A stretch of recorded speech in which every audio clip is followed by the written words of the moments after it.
दोस्तों, हमारे जीवन में शिक्षा का बहुत ही महत्व है। अगर शिक्षा नहीं है तो शिक्षा के बिना विहीन नर पशु समान, अर्थात शिक्षा से विहीन इंसान को पशु के समान ही बताया गया है। दोस्तों, आज की कहानी एक ऐसे गांव की है जहां पर गांव में रहने वाले सारे लोग अशिक्षित थे।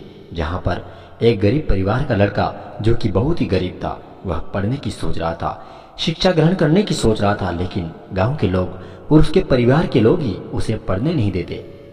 उसने अपने हिसाब से अलग पढ़ने का एक तरीका ढूंढ निकाला। थोड़ी दूर महात्मा बुद्ध का सत्संग चल रहा था, तो उसने सोचा क्यों न हम महात्मा बुद्ध को यहाँ बुला करके गांव वाले के उनके सत्संग से थोड़ा बहुत ज्ञान प्राप्त करवाएं। वह लड़का यह सोचकर महात्मा बुद्ध के पास आता है और युवक ने बुद्ध से आकर कहा, प्रणाम महात्मा, मेरा गांव अशिक्षित है, मैं अपने परिवार से झगड़ कर थोड़ा बहुत पढ़ पाया हूँ, आगे और पढ़ना चाहता हूँ, किंतु मुझे मेरे घर वाले और गांव वाले पढ़ने नहीं देते।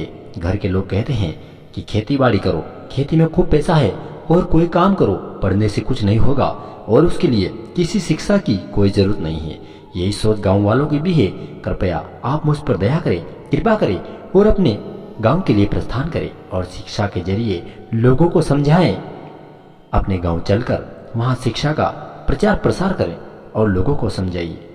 महात्मा बुद्ध उनके दिल की बात जान लेते हैं और सत्संग के लिए प्रस्थान कर लेते हैं। महात्मा बुद्ध ने किस तरह से उनको शिक्षा दी और गांव के लोगों को अशिक्षित से शिक्षा की ओर मोड़ा।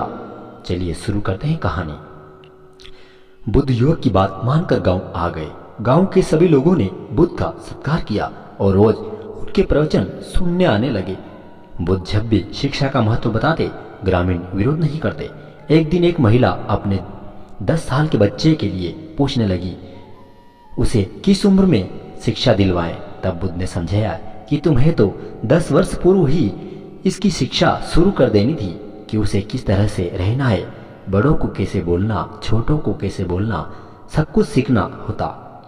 हर माता पिता अगर अपने बच्चे को जन्म से ही अगर अच्छी सीख दे तो वह बच्चा आदि शिक्षा माता पिता से ही ग्रहण कर लेता और वह अपना उचित ख्याल भी संभाल कर चलता है। बुद्ध की यह बात महिला सहित सभी ग्रामीणों को समझ में आ गई। उन्होंने अपने बच्चों को विद्यालय भेजना शुरू कर दिया। वह समय बरसात का था। युवक ने लोगों को जल संग्रहण की तकनीक बताई। अधिकांश ने उपवास किया, किंतु युवक अपना काम करता रहा। बुद्ध का सहयोग प्राप्त था, इसीलिए किसी ने उनका खुलकर विरोध नहीं किया। जब गर्मी पड़ने लगती है और फसलें सारी सूखने लगती है, उस समय उस युवक ने कुएं खुदवाए जिनमें जल संग्रहण की तकनीकी के कारण खूब पानी निकला। ग्रामीण अब शिक्षा का महत्व समझ चुके थे। धीरे धीरे संपूर्ण गांव शिक्षित हो गया। दोस्तों, ज्ञान पाने के लिए चाहे कोई भी उम्र हो, मायने नहीं रखती। किसी भी उम्र में शिक्षा को, ज्ञान को प्राप्त किया जा सकता है। यही ज्ञान हमें जीवन में आने वाली समस्याओं के समाधान की राह सुझाता है और हमें जीवन जीने की कला सिखाता है। दोस्तों, जीवन में कोई भी अशिक्षित ना रहे, खुद पढ़े, दूसरे को भी पढ़ाएं। दोस्तों,